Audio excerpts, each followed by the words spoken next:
Okay, folks, so in this video here, we're going to look at another type of factorization. This is factorization by grouping. So this is slightly different to the previous video we looked at, which was factorizing by a common term, which is the easiest form of factorization. But this one is still fairly simple, okay? So if we look at our first example here. So I've got my question, 7ax, yes, that's how I write my 7s, minus 7bx plus 3a minus 3b. Now there is no term except for one, which is of no use to us, that goes into every bit of this question. But if I divide it in half, and I look at the first half and the second half, we do start to see a pattern. On the left hand side here, we do have 7ax and we have minus 7bx. Well, 7 goes into both of these terms. But not just that, x goes into both of these terms. So we have a highest common factor here, 7x. Now dividing 7ax by 7x, what are you left with? If we take out the 7 and the x, we're left with the a.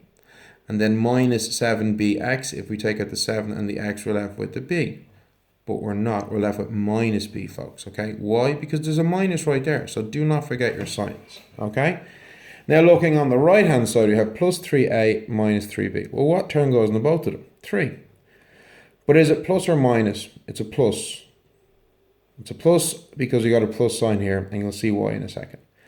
Now, if I have 3a and I take out the 3, what am I left with? I'm left with a.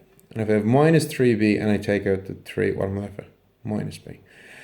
And it's at this point when you're doing factorization by grouping that you'll realize I'm doing it correctly. Because what we can see here is we have the same term in both brackets. And that's how we know we've done this right. If these two terms in the brackets were different, we've made a mistake. We factorized it wrong way. We maybe incorrectly factorized it. Or our question needs to be rearranged, reordered, which I'll do in another example. But right now, I know I'm doing this correctly because I've got the same term in both brackets. Am I finished? No, I need to group my factors together. I've already found the first set of factors of this term, and that is a minus b. And now what I do is I form a second bracket, and I take these two terms that were outside the other bracket. So 7x and then 3. What about my sign? Plus 3. And there we go.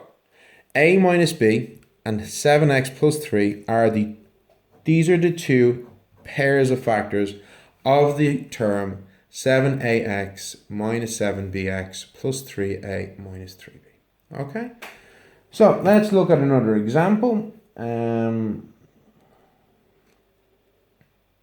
was 1.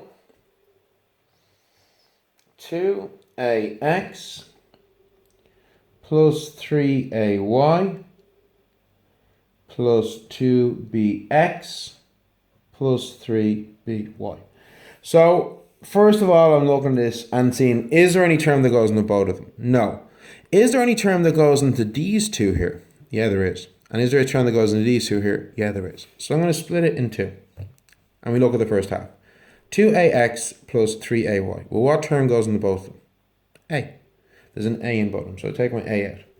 So if I take my a out of 2ax, what am I left with? I'm left with the 2, and I'm left with the x. And if I take my a out of plus 3y, what am I left with? I'm left with the plus 3, and I'm left with the y. So there's our left-hand side of the expression factorized. And then on this side, 2bx plus 3by, what have I got? I've got that b. Alright, so if I take b out of 2bx, what am I left with? I'm left with 2x. If I take b out of 3by, what am I left with? I'm left with plus 3y. And look, just as before, we have the same term in both brackets, so we know we're doing things correctly. So that is my first factor, is what was in the brackets. I form a second bracket, and I take the stuff that, the multipliers, a plus b. What do I call them multipliers? Because they were multiplying the brackets. So these are my pairs of factors. 2x plus 3y and 3a plus b are my two pairs of factors. Okay, so now I'll do two more examples where we have to except in this one here, you're going to see things are slightly different. So we have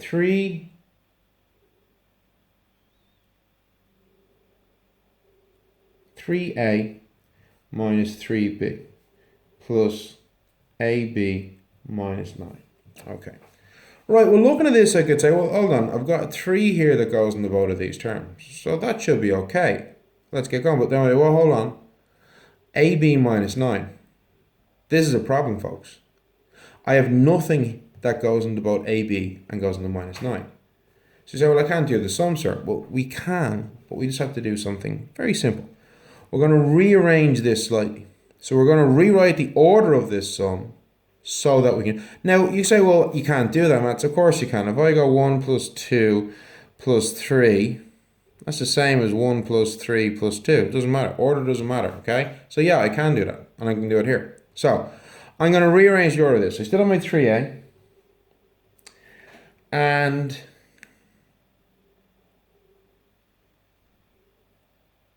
yeah.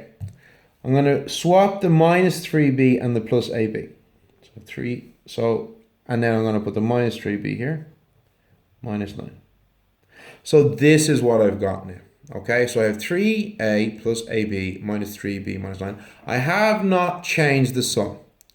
All I've done is write it in a different order, in the same way as my example here. I don't change the sum, I just change the order. So now I can split it in half. And we look, what's the highest common term here and here? The highest common term here is 3a. Sorry, is a. So a goes in to 3a and a goes into ab. So a. So 3a divided by a is 3 and ab divided by a is plus b. Okay?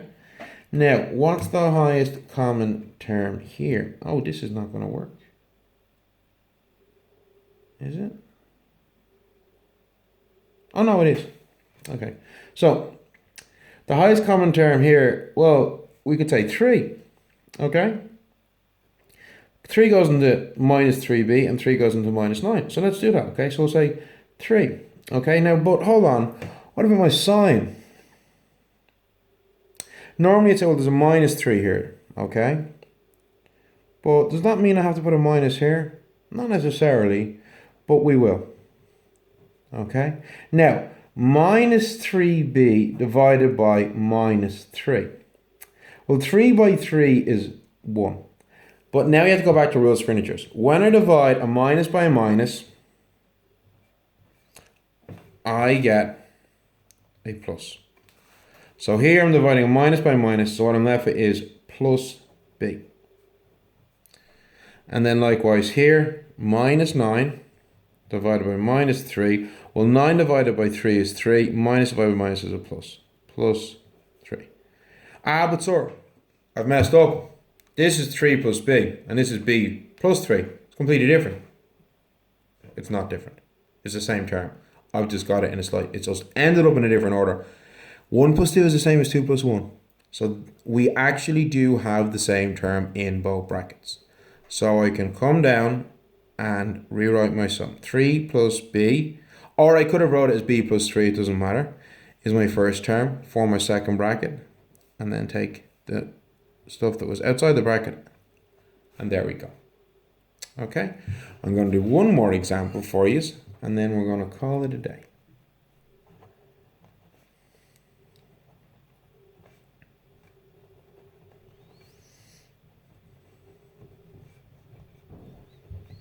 So 3ax plus 4 minus 4by plus 2bx minus 6ay. So I'm going to swap the middle two terms again.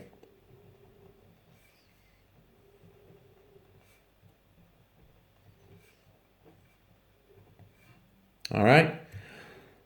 So y, because I have x's here that I can have in common, and I have y's here. Oh, I could have, by the way, put that over there and what a's here and b's here. It doesn't matter. Okay, you still actually get the same answer. So what's the highest common term that goes in both 3ax and 2bx? It's x. 3ax, take away the x, I'm left with 3a. 2bx, take away the x, I'm left with 2b. And what about over here? Okay, the highest common term that goes into both this and this will have y, but also 2. 2 goes into 4 and 2 goes into 6. Now, we have to think better signs again, folks, okay? I want to have only pluses in my brackets here, but I have minuses here. So how do I change these minuses into pluses? I take the minus outside. So it's going to be minus, the highest common factor of 4 and 6 is 2, and the highest common factor of by and ay is y. So it's minus 2y. So Just like in my other example, minus 4by divided by minus 2y. Y's by y's is cancelled. Minus by a minus is a plus. 4 divided by 2 is 2. So it's going to be 2b. And then the same thing again. Minus 6ay divided by minus 2y. Y is cancelled. Y by y is y divided by y is 1. 2 divided by 6 divided by 2 is 3. And my a and minus by minus is a plus. Now, just as in the previous example, I have the same terms in both brackets, but the order is different here. It doesn't matter. 2b plus 3a. And then in my second bracket, x minus 2y. So there we go, folks. That is factorization by grouping. I hope it makes sense. Obviously, we'll continue doing this work in class. So I hope this video helps you. Look over it when you're doing your homework. If you're having any questions, you can email me or just wait and talk to you in class. Regardless, keep up the good work and I'll talk to you soon. So goodbye.